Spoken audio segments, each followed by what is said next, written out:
ನಮಸ್ಕಾರ ಸ್ನೇಹಿತರೆ, ನಮ್ಮ ಅಶ್ವಿನಿ ಯೂಟ್ಯೂಬ್ ಚಾನಲ್ಗೆ ನಿಮ್ಮೆಲ್ಲರಿಗೂ ಹೃತ್ಪೂರ್ವಕ ಸ್ವಾಗತ. ಪ್ರೇಮಯಾನ ಕಥೆಯ 58ನೇ ಅಧ್ಯಾಯ ನಿಮ್ಮೆಲ್ಲರಿಗೂ ಇಷ್ಟವಾಗಿದೆ ಅಂತ ಭಾವಿಸ್ತೇನೆ. ಹಾಗಿದ್ರೆ ಬನ್ನಿ ಸ್ನೇಹಿತರೆ, ಅಧ್ಯಾಯ 59 ಶುರು ಮಾಡೋಣ. ರುಕ್ಕು, ಇಲ್ಲ ಅಂದರೆ ಏನಂತೆ, ನಾನಿದ್ದೀನಲ್ಲ ಒಳ್ಳೆ ಕಂಪ್ನಿ ಕೊಡೋದಕ್ಕೆ ಎಂದು ಕಣ್ಣು ಹೊಡೆದ. ಕೊಡ್ತೀಯ, ಒಳ್ಳೆ ಕಂಪ್ನಿ ಕೊಡ್ತೀಯ, ಇಲ್ಲಿ ಕೆಲಸ ಆಗೋ ಬದಲು ಬೇರೆ ಇನ್ನೇನೋ ಆಗುತ್ತೆ ಅಷ್ಟೇ ಎಂದಾಗ, ಅಬ್ಬಾ ಇತ್ತೀಚೆಗೆ ಈ ಚೈಲ್ಡ್ ಆಗಾಗ ದೊಡ್ಡೋಳಾಗ್ತಿರ್ತಾಳೆ ಎಂದು ತನ್ನ ತಲೆಯಿಂದ ಅವಳ ತಲೆಗೆ ಪುಟ್ಟ ಡಿಕ್ಕಿ ಹೊಡೆದ. ಎಲ್ಲ ಸಹವಾಸ ದೋಷ ಎಂದಳು ನಗುತ್ತಾ. ವಾಣಿ, ನಂಗೆ ನಿಜವಾಗ್ಲೂ ಮನೆಗೆ ಹೋಗಬೇಕು ಅನ್ನಿಸ್ತಿದೆ, ಹೋಗೋಣವಾ ಎಂದು ಅವಳ ಕಿವಿಯಲ್ಲಿ ಪಿಸುಗುಟ್ಟಿದ. ಅವನ ಮಾತಿನಲ್ಲಿ ಬೇಡಿಕೆ ಇತ್ತು. ಯಾಕೋ ಮಿಸ್ಟರ್ ಭರತ್ ಮೂಡಲ್ಲಿರೋ ಹಾಗಿದೆ ಎಂದಳು ಅವನ ಕಡೆ ತಿರುಗಿ ಹುಬ್ಬು ಹಾರಿಸಿ. ಎಲ್ಲ ಸಹವಾಸ ದೋಷ ಎಂದ ಅವಳಂತೆ ಅವನು ಕೂಡ. ಭರತ್, ನಿನ್ನ ಕೆಲಸ ಮಾಡು, ನಾನು ನನ್ನ ಕೆಲಸ ಮಾಡ್ತೀನಿ ಎಂದು ಹೊರಟವಳ ಕೈ ಹಿಡಿದು ನಿಲ್ಲಿಸಿ ತನ್ನ ಕಡೆ ಎಳೆದುಕೊಂಡು ಅವಳ ಮುಂಗುರುಳನ್ನು ಕಿವಿಯ ಹಿಂದೆ ಸಿಕ್ಕಿಸುತ್ತಾ, ಭರಣಿ ಸಾಕು ಕಣೆ ಈ ದೂರ, ಈ ಪ್ರಾಜೆಕ್ಟ್ ಮುಗಿದಿದ್ದ ಹಾಗೆ ನಮ್ಮಿಬ್ಬರ ನಡುವಿನ ಈ ಅಂತರನ ದೂರ ಮಾಡೋಣ. ನನಗೆ ನಿನ್ನಿಂದ ದೂರ ಇರೋದಕ್ಕಾಗ್ತಿಲ್ಲ, ನಿನಗೆ ಓಕೆ ಅಲ್ವಾ ಎಂದು ಕೇಳಿದಾಗ ನಾಚಿಕೆಯಿಂದ ತಲೆ ತಗ್ಗಿಸಿ ಎಂದಳು. ರಿಯಲಿ ಎಂದು ಅವಳ ಗದ್ದವನ್ನು ಹಿಡಿದೆತ್ತಿ ಕಣ್ಣಲ್ಲಿ ಕಣ್ಣಿಟ್ಟು ಕೇಳಿದ ರೀತಿಯೇ ಭರಣಿ ಮುಗುಳು ನಗುತ್ತಾ ಕಣ್ಣು ಮುಟುಕಿಸಿದಳು. ಓ ಮೈ ಗಾಡ್ ಎಂದು ಖುಷಿಯಾಗಿ ತಬ್ಬಿ ಮುದ್ದಾಡಲು ಭರತ್, ಇದು ಆಫೀಸ್ ಎನ್ನುತ್ತಿದ್ದಂತೆ ಅವಳಿಂದ ದೂರ ಸರಿದ. ಎಲ್ಲಿ ಮೊನ್ನೆಯ ಹಾಗೆ ಚರಣ್ ಅಥವಾ ಪ್ರಶಾಂತ್ ಕೈಯಲ್ಲಿ ಸಿಕ್ಕಿ ಹಾಕಿಕೊಂಡರೆ ಎಂದು ಗಾಬರಿಯಿಂದ. ಸರಿ, ನನ್ನ ಕೆಲಸ ಇದೆ ಎಂದು ಡೋರ್ ತೆರೆದು ಹೊರಟವಳು ಹಿಂದೆ ತಿರುಗಿ ಭರತ್ ಎಂದು ಕೂಗಿದಳು. ಅವಳ ಕೂಗಿಗೆ ತಿರುಗಿ ನೋಡಿದ ತಕ್ಷಣ ಭರಣಿ ಕಣ್ಮಿಟುಕಿಸಿ ಫ್ಲೈಯಿಂಗ್ ಕಿಸ್ ಕೊಟ್ಟಳು. ಭರತ್ ಅದನ್ನು ಹಿಡಿದು ಕಣ್ಮುಚ್ಚಿ ತನ್ನೆದೆಯಲ್ಲಿ ಬಚ್ಚಿಟ್ಟುಕೊಂಡನು. ಇಬ್ಬರಿಗೂ ಕ್ಷಣಗಳೇ ಬೇಕಾಯಿತು ತಮ್ಮ ಭಾವನೆಗಳನ್ನು ಹಿಡಿತಕ್ಕೆ ತರಲು. ಸ್ವಲ್ಪ ಸಮಯದ ಬಳಿಕ ತಮ್ಮ ತಮ್ಮ ಕೆಲಸದ ಕಡೆ ಗಮನ ಹರಿಸಿದರು. ಭರತ್ ರೆಸ್ಟೋರೆಂಟ್ಗೆ ವಿವೇಕ್ವರ್ಧನ್ಗೆ ಬರಲು ಹೇಳಿದ್ದ.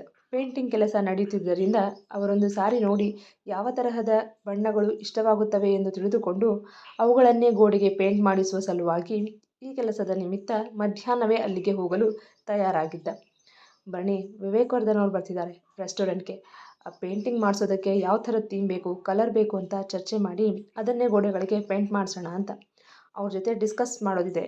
ಅದಕ್ಕೆ ನಾನು ಈಗಲೇ ಹೋಗ್ತಿದ್ದೀನಿ, ನಾನು ಬರೋದು ಲೇಟ್ ಆಗುತ್ತೆ, ತಗೋ ಈ ದುಡ್ಡು, ಆಟೋ ಇಲ್ಲ ಕ್ಯಾಬ್ ಬುಕ್ ಮಾಡ್ಕೊಂಡು ಮನೆಗೆ ಹೋಗು ಎಂದ. ಸರಿ, ಸ್ವಲ್ಪ ಬೇಗ ಬಾ, ಒಬ್ಳಿಗೆ ಬೋರ್ ಆಗುತ್ತೆ ಎಂದಳು. ಆಯಿತು, ಆದಷ್ಟು ಬೇಗ ಬರೋದಕ್ಕೆ ಟ್ರೈ ಮಾಡ್ತೀನಿ ಎಂದವ ಚರಣ್ ಮತ್ತು ಪ್ರಶಾಂತ್ ಹತ್ತಿರ ಬಂದು, ನೀವಿಬ್ಬರು ಸಂಜೆ ಆಫೀಸ್ ಕ್ಲೋಸ್ ಮಾಡ್ಕೊಂಡು ಹೋಗಿ, ಕೀ ನಿಮ್ಮ ಹತ್ರನೇ ಇರಲಿ, ತಿಮ್ಮಣ್ಣನ ಕೈ ಕೊಡೋದು ಬೇಡ. ಹಾಗೆ ನಾಳೆ ಬೆಳಗ್ಗೆ ಚೂರು ಬೇಗ ಬನ್ನಿ, ಹೊಸ ಎಂಪ್ಲಾಯರ್ಸ್ಗೆ ಒಂದು ಮೀಟಿಂಗ್ ಅರೇಂಜ್ ಮಾಡಿ, ಓಕೆನಾ ಎಂದು ಕೇಳಿದಾಗ, ಸರಿ ಮಗ, ನೀನು ಹುಷಾರಾಗಿ ಹೋಗ್ಬಾ, ನಾವು ಆಫೀಸ್ ಕ್ಲೋಸ್ ಮಾಡ್ಕೊಂಡು ಹೋಗ್ತೀವಿ ಎಂದರು. ಸರಿ, ನಾನಿನ್ನು ಹೊರಡ್ತೀನಿ, ಟೈಮ್ ಆಯಿತು ಎಂದು ತನ್ನ ಕೈಗಡಿಯಾರದಲ್ಲಿ ಸಮಯ ನೋಡಿಕೊಂಡು ಹೊರಟ. ಒಂದು ದೊಡ್ಡ ಹೆಸರಾಂತ ಆಲ್ ಇನ್ ಒನ್ ಎಂಬ ಹೆಸರಿನ ಮಾಲ್. ಅಲ್ಲಿ ಚಿಕ್ಕವರು ದೊಡ್ಡವರು, ladies, gents, western, semi western, traditional ಇತ್ಯಾದಿ ಎಲ್ಲ ತರಹದ ಬಟ್ಟೆಗಳು ಸಿಗುತ್ತಿದ್ದವು. ಅಮ್ಮ, ಇಲ್ಲಿಗೆ ಯಾಕೆ ಕರ್ಕೊಂಡು ಬಂದೆ, ಇಲ್ಲಿಗೆಲ್ಲ ತುಂಬ ಕಾಸ್ಟ್ಲಿ, ನಾವು ಬೇರೆ ಕಡೆ ಹೋಗೋಣ ಬಾ ಎಂದಾಗ, ಸುಮ್ಮನೆ ಇರೋ, ಯಾವಾಗ ನೋಡಿದ್ರೂ ಬರೀ ಚಿಕ್ಕ ಅಂಗಡಿಯಲ್ಲೇ ತೊಗೊಳ್ಳೋದೇ ಆಯಿತು ಎಂದು ಗದರಿದರು ಸುಧಾ. ಸೇಲ್ಸ್ ಮ್ಯಾನ್ ಬಂದು, excuse me ma'am, how can I help you ಎಂದು ಕೇಳಿದಾಗ, ನೋಡಿ ಇವನಿಗೆ ಒಳ್ಳೊಳ್ಳೆ T shirt, jeans pant, formal dress ತೋರಿಸಿ ಎಂದರು. ಓಕೆ ಮ್ಯಾಮ್, ಪ್ಲೀಸ್ ಕಮ್ ಎಂದು ಮೆನ್ಸ್ ವೇರ್ ಕಡೆ ಕರೆದುಕೊಂಡು ನಡೆದು ಒಂದಿಷ್ಟು ಟೀ ಶರ್ಟ್, ಜೀನ್ಸ್ ಪ್ಯಾಂಟ್ ತೋರಿಸಿದ. ನೋಡೋ, ಒಂದಕ್ಕಿಂತ ಒಂದು ಎಷ್ಟು ಚೆನ್ನಾಗಿವೆ ಎಂದು ಆರಿಸಲು, ಹಾಯ್ ಜಯ್ ಎಂದು ತಡೆದು, ಅವರೇ ಎಂದಳು ಮುದ್ದಾಗಿ ನಗುತ್ತಾ. ಸಿಂಚನ ಕೂಡ ಅದೇ ಮಾಲ್ಗೆ ಬಟ್ಟೆ ಖರೀದಿ ಮಾಡಲು ಬಂದಿದ್ದಳು. ತನಗೆ ಬೇಕಾದ ಬಟ್ಟೆಗಳನ್ನು ಆಯ್ಕೆ ಮಾಡುವಾಗ ಜಯರಾಮ್ ಧ್ವನಿ ಕೇಳಿ ಅವನನ್ನು ಹುಡುಕುತ್ತಾ ಬಂದಾಗ ಅವನು ತನ್ನ ತಾಯಿಯ ಜೊತೆ ಬಟ್ಟೆ ನೋಡುವಲ್ಲಿ ನಿರತನಾಗಿದ್ದ. ಸುಧಾ ಅವರು ಹಿಂದೆ ತಿರುಗಿದರೆ ಸುಂದರವಾದ ಹುಡುಗಿ ನಗುತ್ತಾ ನಿಂತಿದ್ದಳು. ಯಾರಮ್ಮ ನೀನು ಎಂದಾಗ, ನಾನು ನಿಮ್ಮ ಮಗನ ಫ್ರೆಂಡ್ ಅತ್ತೆ, ನಂಗೆ ಆಶೀರ್ವಾದ ಮಾಡಿ ಎಂದು ಕಾಲು ಮುಟ್ಟಿದಳು. ಅವ್ರ ಕಾಲ ಚೆನ್ನಾಗಿರಮ್ಮ.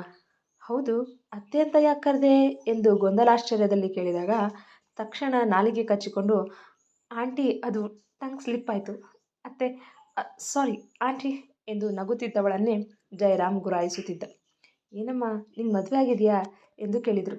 ಇನ್ನೂ ಇಲ್ಲ ಅತ್ತೆ ಎನ್ನುವವಳು ಆಂಟಿ ಎಂದಳು.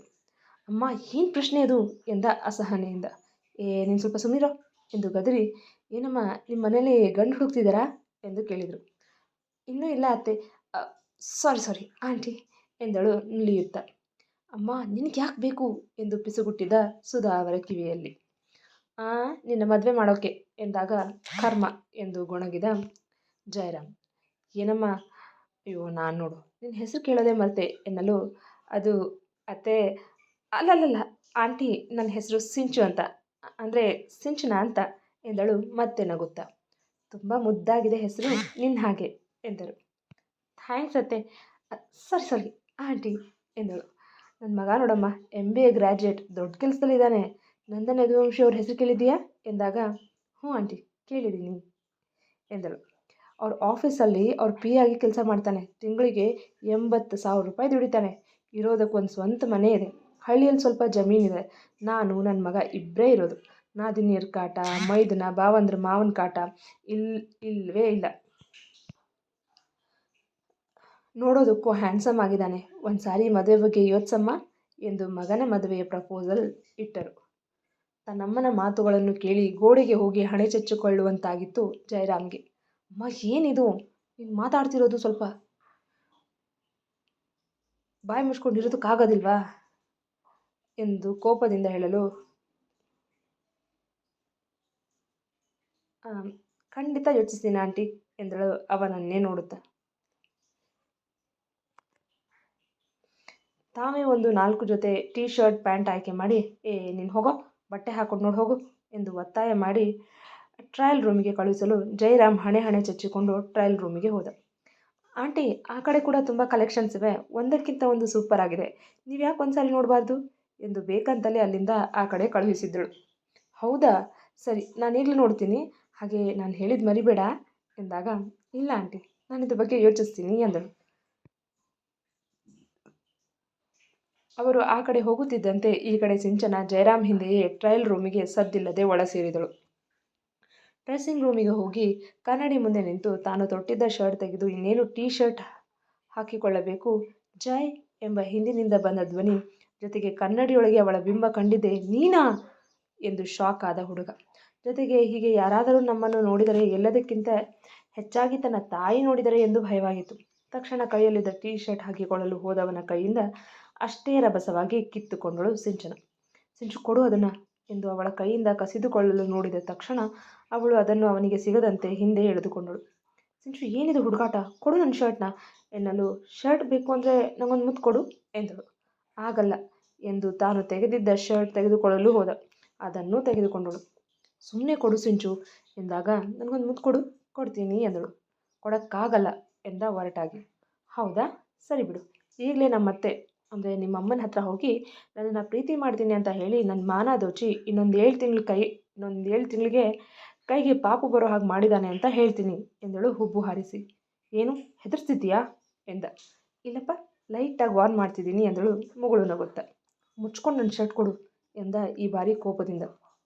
ಹೇಳಿದ್ನಲ್ಲ ಮುತ್ತು ಕೊಡು ಅಂತ, ಮುತ್ತೆಲ್ಲ ಕೊಡೋದಕ್ಕಾಗಲ್ಲ, ನನ್ನ ಶರ್ಟ್ ಕೊಡು ಎನ್ನಲು, ಮುತ್ತು ಕೊಡೋದಿಲ್ವಾ ಹಾಗಾದರೆ ಎನ್ನಲು, ಕೊಡಲ್ಲ ಎಂದ ಹಠ ಹಿಡಿದವರಂತೆ.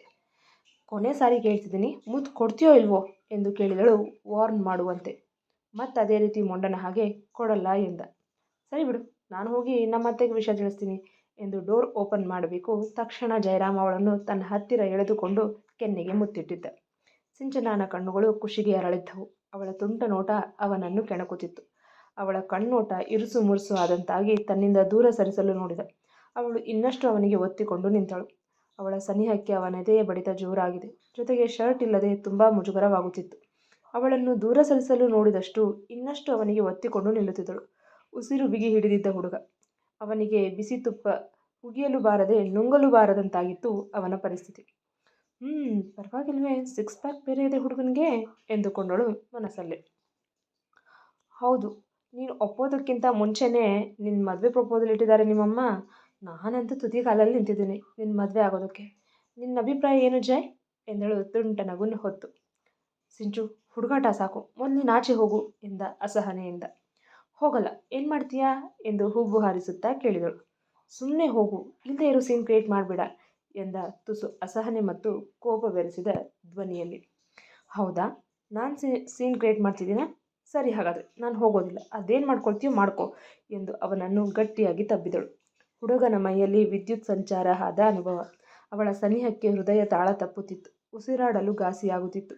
ಗಂಟಲು ಒಣಗಿ ಮಾತನಾಡಲು ಕಷ್ಟವಾಗುತ್ತಿತ್ತು. ತಡೆದು, ಸಿಂಚು, ದೂರ ಸರಿ, ಹುಡುಗಿಯಾಗಿ ಹೀಗೆ ಹುಡುಗನ ಮೈಮೇಲೆ ಬೀಳೋದಕ್ಕೆ ನಾಚಿಕೆ ಆಗಲ್ವಾ ಎಂದ ಗಾಬರಿಯಿಂದ. ನಾಚಿಕೆ ಯಾಕಾಗಬೇಕು? ನಾನು ಪ್ರೀತಿಸಿದ ಹುಡುಗನ ಮುಟ್ಟೋಕೆ ಎಂದಾಗ, ಈ ರೀತಿ ಬ್ಲ್ಯಾಕ್ ಮೇಲ್ ಮಾಡಿ ಮುತ್ತುಗೊಳ್ತಿಯಲ್ಲ, ಏನೂ ಅನ್ಸಲ್ವಾ ನಿನಗೆ ಎಂದು ಕೇಳಿದರೆ, ಸುಮ್ಮನೆ ಕೊಟ್ಟಿದ್ರೆ ಆಗ್ತಿತ್ತು, ಅದು ಬಿಟ್ಟು ನಖರ ಮಾಡಿದ್ರೆ ನಾನು ಹೀಗೆ ಮಾಡೋದು ಎಂದಳು ನಗುತ್ತಾ. ಹೆಣ್ಣಾಗಿ ಚೂರು ನಾಚಿಕೆ ಅನ್ನೋದೇ ಅಲ್ವಾ ನಿನಗೆ? ಈ ಥರದ ನಾಚಿಕೆ ಬಿಟ್ಟು ಹೆಣ್ಣನ್ನ ಯಾರೂ ಇಷ್ಟಪಡಲ್ಲ ಎಂದಾಗ ತುಂಬಾ ಹರ್ಟ್ ಆಯಿತು ಹುಡುಗಿಗೆ. ಅದಾಗಲೇ ಕಣ್ಣೀರು ಧುಮ್ಮಿಕ್ಕಲು ಕಾಯುತ್ತಿದ್ದವು. ಕ್ಷಣ ಕೂಡ ಅಲ್ಲಿ ನಿಲ್ಲದೆ ಆಚೆ ಹೋಗಿದಳು. ಅವನು ಬೇಕಂತಲೇ ಈ ಮಾತನ್ನು ಒತ್ತಿ ಹೇಳಿದ್ದ. ಯಾಕೆಂದರೆ ತಮ್ಮಿಬ್ಬರ ಪ್ರೀತಿ ಎಂದೂ ಒಂದಾಗದು. ತಮ್ಮಿಬ್ಬರ ನಡುವೆ ಆಕಾಶ ಭೂಮಿಯಷ್ಟು ಅಂತರವಿದೆ. ತಾನು ಅವಳನ್ನು ಪ್ರೀತಿಸಿದರೆ ಅದು ತಿರುಕನ ಕನಸಾಗುತ್ತದೆ ಹೊರತು ಅದು ಎಂದೂ ನನಸಾಗುವುದಿಲ್ಲ ಮತ್ತು ಅನ್ನ ಹಾಕಿದ ಮನೆಗೆ ದ್ರೋಹ ಬಗೆದಂತಾಗುತ್ತದೆ ಎನ್ನುವುದು ಅವನ ತಲೆಯಲ್ಲಿ ಕುಳಿತಿತ್ತು. ಹಾಗಾಗಿ ಆದಷ್ಟು ಅವಳನ್ನು ತನ್ನಿಂದ ದೂರವಿಡಲು ಈ ರೀತಿ ಕಠೋರವಾಗಿ ಮಾತನಾಡಿದ್ದ. ಅವಳು ಹೋದ ದಾರಿಯನ್ನೇ ನೋಡಿ ಒದ್ದೆಯಾಗಿದ್ದ ತನ್ನ ಕಣ್ಣಂಚು ಒರೆಸಿಕೊಂಡು ಒಂದು ನಿಟ್ಟುಸಿರು ಬಿಟ್ಟ. ಜಯರಾಮ್, ಎಷ್ಟೊತ್ತೋ ನಿನಗೊಂದು ಟೀ ಶರ್ಟ್ ಹಾಕೊಂಡು ಆಚೆ ಬರೋದಕ್ಕೆ ಎನ್ನುತ್ತಾ ಟ್ರಯಲ್ ರೂಮ್ ಬಾಗಿಲು ಬಡಿದರು ಸುಧಾ. ಹಾಂ ಅಮ್ಮ, ಬಂದೆ ಎಂದು ಲಘುಬಗೆಯಿಂದ ಟೀ ಶರ್ಟ್ ತೊಟ್ಟು ಜೀನ್ಸ್ ಪ್ಯಾಂಟ್ ಹಾಕಿಕೊಂಡು ಆಚೆ ಬಂದ. ಹೀಗೆ ಒಂದು 4 ಜೊತೆ ಬಟ್ಟೆ ಖರೀದಿ ಮಾಡಿ ಬಿಲ್ ಪೇ ಮಾಡಿ ಮಾಲ್ನಿಂದ ಆಚೆ ಬಂದರು. ಅಮ್ಮ, ನಿನಗೆ ಚೂರಾದರೂ ಬುದ್ಧಿ ಇದೆಯಾ? ಸಿಕ್ಕ ಹುಡುಗಿರ ಹತ್ರ ನನ್ನ ಮಗ ಅಷ್ಟು ಕಲ್ತಿದ್ದಾನೆ, ಇಷ್ಟು ಸಂಬಳ ತರ್ತಾನೆ, ಜಮೀನಿದೆ, ಸ್ವಂತ ಮನೆ ಇದೆ ಅಂತೆಲ್ಲ ಹೇಳ್ತಿದ್ಯಲ್ಲ, ನಿನಗೇನು ಅನಿಸೋದೇ ಇಲ್ವಾ? ಹೋದಲ್ಲಿ ಬಂದಲ್ಲಿ ನನ್ನ ಮಗನ ಮದುವೆ ಆಗಿಲ್ಲ, ಮದುವೆ ಆಗ್ತೀರಾ ಅಂತ ಕೇಳಿ ನನ್ನ ಮರ್ಯಾದೆ 3 ಕಾಸಿಗೆ ಹರಾಜು ಹಾಕ್ತಿದ್ಯಾ ಎಂದು ತನ್ನ ಕೋಪ ಮತ್ತು ಅಸಮಾಧಾನವನ್ನು ಹೊರಹಾಕಿದ್ದ. ಅದರಲ್ಲೇನೋ ತಪ್ಪು? ಈಗಿನ ಕಾಲದಲ್ಲಿ ಹೆಣ್ಣು ಸಿಗೋದೇ ಕಷ್ಟ ಆಗಿದೆ. ಅಂಥದ್ರಲ್ಲಿ ನಾನು ಹೆಣ್ಣು ನೋಡಿ ಅವಳು ನಿನಗೊಪ್ಪಿಗೆ ಆಗಿ ಮದುವೆ ಮಾಡೋ ಅಷ್ಟರಲ್ಲಿ ನಾನು ಇರ್ತೀನೋ ಇಲ್ವೋ ಯಾರಿಗೆ ಗೊತ್ತು ಎಂದಾಗ, ಅಮ್ಮ ಪ್ಲೀಸ್ ಹಾಗೆಲ್ಲ ಮಾತಾಡಬೇಡ, ನಿನಗೇನೂ ಆಗಲ್ಲ. ಹಾಗೆ ನೀನು ಮುಂದೆ ನಿಂತು ನನ್ನ ಮದುವೆ ಕೂಡ ಮಾಡ್ತೀಯ, ಹಾಗೆ ನನ್ನ ಮಕ್ಕಳನ್ನೂ ಎತ್ತಿ ಆಡಿಸ್ತೀಯ, ನೋಡ್ತಾ ಇರು ಎಂದ. ನೀನಾಡೋ ಅವತಾರ ನೋಡಿದ್ರೆ ಈ ಜನ್ಮದಲ್ಲಿ ಮದುವೆ ಆದ ಹಾಗೆ ಎಂದರು ವ್ಯಂಗ್ಯವಾಗಿ. ಅದು ಬಿಡು ಅಮ್ಮ, ನೀನಿಗೆ ಇಷ್ಟೊತ್ತು ಮಾತಾಡಿದ್ಯಲ್ಲ, ಆ ಹುಡುಗಿ ಯಾರು ಅಂತ ಗೊತ್ತಾ ಎಂದು ಕೇಳಿದರೆ, ಅದೇ ನಿನ್ನ ಫ್ರೆಂಡ್ ಅಲ್ವಾ ಎಂದು ಕೇಳಿದರು. ಅಮ್ಮ, ಅವಳೇ ನಂದನ್ ಯದುವಂಶಿಯವರ ಒಬ್ಬಳೆ ಮಗಳು ಸಿಂಚನ ಎಂದಾಗ, ಏನು, ಆ ಹುಡುಗಿ ನಿನ್ನ ಕೆಲಸ ಮಾಡೋ ಯಜಮಾನ್ರ ಮಗಳ? ಅಯ್ಯೋ ದೇವ್ರೇ, ಬಾಯಿಗೆ ಬಂದದ್ದು ಮಾತಾಡ್ಬಿಟ್ಟೆ. ಯಾರೋ ಹುಡುಗಿ, ನೋಡೋದಕ್ಕೆ ಚೆನ್ನಾಗಿದ್ದಾಳೆ, ಜೊತೆಗೆ ಕಾಲಿಗೆ ಬಿದ್ದು ಆಶೀರ್ವಾದ ತೆಗೆದುಕೊಂಡ್ಳು ಅಂತ ಸಲಿಗೆಯಿಂದ ಮಾತಾಡ್ಬಿಟ್ಟೆ ಕಣೋ ಎಂದರು ಗಾಬರಿಯಿಂದ. ಈಗೇನು ಮಾಡೋದು ಜಯರಾಮ್? ನಾನು ಹೀಗೆಲ್ಲ ಹೇಳಿದೆ ಅಂತ ಹುಡುಗಿ ಹೋಗಿ ಅವ್ರ ತಂದೆಗೆ ಹೇಳಿದ್ರೆ ನಿನ್ನ ಕೆಲಸದ ಗತಿ? ಅಯ್ಯೋ ಭಗವಂತ, ಇದೇನು ಮಾಡಿಬಿಟ್ಟೆ ನಾನು ಎಂದು ಆತಂಕಗೊಂಡರು. ಅಮ್ಮ, ಆ ಥರ ಏನಾಗಲ್ಲ, ಅವಳೇನು ಹೋಗಿ ಸರ್ ಮುಂದೆ ಹೇಳಲ್ಲ, ನೀನು ಚಿಂತೆ ಮಾಡಬೇಡ. ಹಾಗೆ ನನ್ನ ಕೆಲಸ ಕೂಡ ಹೋಗಲ್ಲ ಎಂದು ಧೈರ್ಯ ಹೇಳಲು ಸಮಾಧಾನವಾಗಿತ್ತು ಸುಧಾ ಅವರಿಗೆ. ಮುಂದುವರಿಯುವುದು. ಕೇಳಿದ್ರಲ್ವಾ ಸ್ನೇಹಿತರೆ, ಪ್ರೇಮಯಾನ ಕಥೆಯ 59ನೇ ಅಧ್ಯಾಯ. ಈ ಸಂಚಿಕೆ ನಿಮಗೆ ಇಷ್ಟವಾಗಿದ್ದರೆ ಒಂದು ಲೈಕ್ ಕೊಡಿ, ನಿಮ್ಮ ಅಭಿಪ್ರಾಯವನ್ನು ಕಮೆಂಟ್ನಲ್ಲಿ ತಿಳಿಸಿ. ಇನ್ನು ಯಾರೆಲ್ಲ ನಮ್ಮ ಚಾನಲ್ನ ಸಬ್ಸ್ಕ್ರೈಬ್ ಮಾಡ್ಕೊಂಡಿಲ್ವೋ ಪ್ಲೀಸ್ ಸಬ್ಸ್ಕ್ರೈಬ್ ಮಾಡ್ಕೊಳ್ಳಿ, ಹಾಗೆ ಬೆಲ್ ಐಕಾನ್ ಒತ್ತೋದನ್ನು ಮರಿಬೇಡಿ. ಈ ಕಥೆ ನಿಮಗೆ ಇಷ್ಟವಾಗುತ್ತಿದ್ದರೆ ಹೆಚ್ಚು ಜನರಿಗೆ ಶೇರ್ ಮಾಡುವ ಮೂಲಕ ನಮ್ಮನ್ನು ಪ್ರೋತ್ಸಾಹಿಸಿ, ಹಾಗೆ ಹೈ ಪಾಯಿಂಟ್ಸ್ಗಳನ್ನು ನೀಡೋದನ್ನು ಮರಿಬೇಡಿ. ಮತ್ತೆ ಮುಂದಿನ ಸಂಚಿಕೆಯಲ್ಲಿ ಭೇಟಿಯಾಗೋಣ. ಧನ್ಯವಾದಗಳು.